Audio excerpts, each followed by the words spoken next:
السلام علیکم ورحمت الله وبرکاته. زه د یو څو خبرو متعلق وضاحت کول غواړم. یو د مو چې فاټا کوم بالجبر انضمام شوې ده یا د اوس د ټکسونو چې کومه خبره مخې له راغلې ده، وایي دې نه علاوه چې د کومه کمیټي اوس جوړه شوې ده، هغه به د مو د فاټا د خلکو متعلق رایې ورکوي. نو د درې وړو خبرو وضاحت کول غواړم. پرون مو دره دمخیل په خاورې باندې باقاعده غونډه هم په دې باندې شوې وه چې په هغې کې ګڼ تعداد سره مشران راغلي وو، کشران هم وو. نو په هغې کې هم د دغو خبرو متعلق وضاحت شوې ده او زه دا دویر کوم دې مشرانو له دغو خلکو له چې د کومه په دې کې شرکت وکړه پرون په دغې غونډې کې. یقینا ګرمۍ له یې ونه کتو چې ډېره سخته ګرمي وه او خپل مصروفیاتو له یې ونه کتلو، په دې کې شرکت وکړه. دا یقینا د خپلې خاورې سره د خپلو روایاتو سره د وفادارۍ دلیل ده.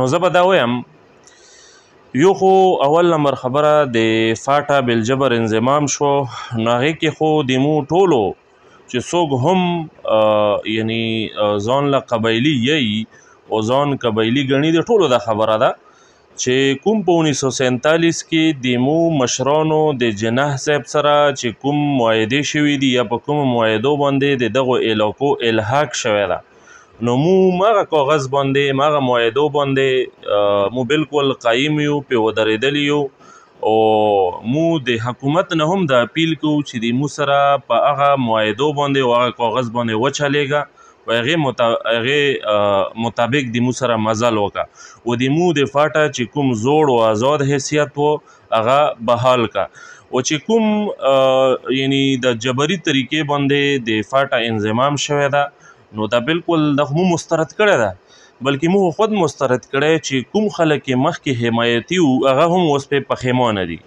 نو څوک هم د دې قایل نه دي. لهذا دا شی واپس کړلی شي او د فاټا چې کوم زوړ حیثیت ته هغه د بحال کړلی شي. مو د حکومت نه دا اپیل ده. دویمه نمبر خبره د ټکسونو متعلق چې کومه روانه ده، نو زه به صرف د یوه پوښتنه د خپل حکومت نه وکم چې دغه د فاټا خلکو له تاسو یعنی څه داسې څه کار روزګار، داسې څه ترقي، داسې سهولیت، داسې تاسو څه شی ورکړي دي چې د هغې د وجې نه اوس تاسو په یعنی مطلب دا ده چې ټکس هم لګو، تاسو داسې څه شی ورکړي دي؟ بلکې زه به دا وایم چې د خلکو خو د ملک دپاره ډېرې زیاتې قربانۍ کړي دي. داسې به وویو چې دغه علاقې اوس په داسې پوزیشن کې دي چې هغه د اوسېدو هم هغه شانتې لایقې نه دي، یعنی د مرګ ژوند پکې پته نه لګي، داسې پوزیشن ده. او بیا په دغو غم ځپلو باندې، په دغه بېوسه خلکو باندې د ټکس نفاذ کول، د ټکسونو فیصلې کول، نو دا بالکل دا ظلم ده او دغه ظالمانه ټکس دا بالکل مو ټول په شریکه باندې مسترد کوو.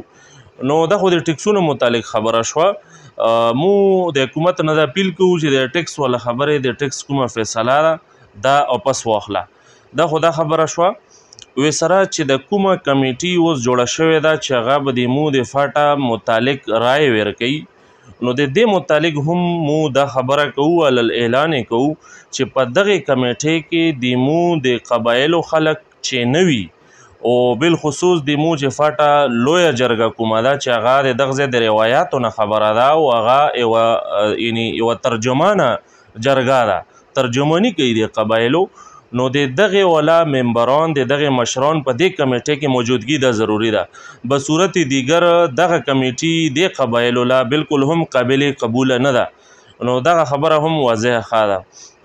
او دې نه علاوه یو تجویز زه خپلو خلکو له هم ورکول غواړم چې کوم نظام په مو باندې اوس راغلی ده د جبري انضمام ثمرات به ویو، نو زه به دا وایم چې د دې ګوره بعضې شیونه موږ خپل لاس کې دي، بعضې شیونه د موږ خپل لاس کې دي، د دې شي نه ګوره عملي هم بایکاټ کول پکار ده که خپل حیثیت بحالول غواړو.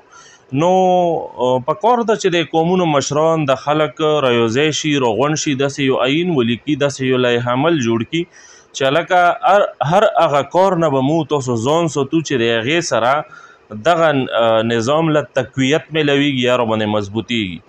نو کم از کم دومره خو کول پکار ده اوس پکې دغه کیسې مخې له راغللې چې یاره د ښځو FIR-ونه نو معامله په بل طرف روانه ده. نو د مو خپله رایه ده چې مشران عملي بایکاټ ته فوراً داسې یو لایحه عمل جوړ کړي. په اخر کې زه بیا هم د خبره دورول غواړم چې کوم د فاټه جبري انضمام شوی ده د حکومت نه مو اپیل دا ده چې د فاټه کوم زوړ حیثیت ته کوم آزاد حیثیت ته هغه بحال کا. او چې کوم د ټیکس خبره شوې ده نو دغه بېوسه خلک چې تاسو کار روزګار څه سهولیات نه دي ورکړي او که په علاقې کې څه دي هم نو دا پرې الله خپل یو فضل ده. نو دغه خلکو باندې یعنی د ټیکس بوج اچول دا ظلم ده. دغه فیصلې او پس اخیستل پکار دي. د حکومت نه مو دغه اپیل ده. درېیمه خبره د کمیټې مو وکړه. په کمیټې کې د فاټه لویه جرګې ممبرانو موجودګي د ضروري ده ورنه دا قابل قبوله د فاټه خلکو له نه ده. دا درې خبرې شولې. څلورمه د دغه انضمام چې د هغې نه عملي بایکاټ. نو پرون چې مو در ادمخیل کې کومه غونډه وشوه د مشرانو ټوله چې څومره جلسه وه هغه مشتمله همدغه خبرو باندې وه. نو دا د موږ ټولو مشترکه خبره ده. نو دغه یو څو خبرې مې تاسو مخې له کېښوې. الله جل جلاله دغه وکړي چې د موږ تاسو ټولو پکې خیر وي. السلام علیکم ورحمة الله وبرکاته.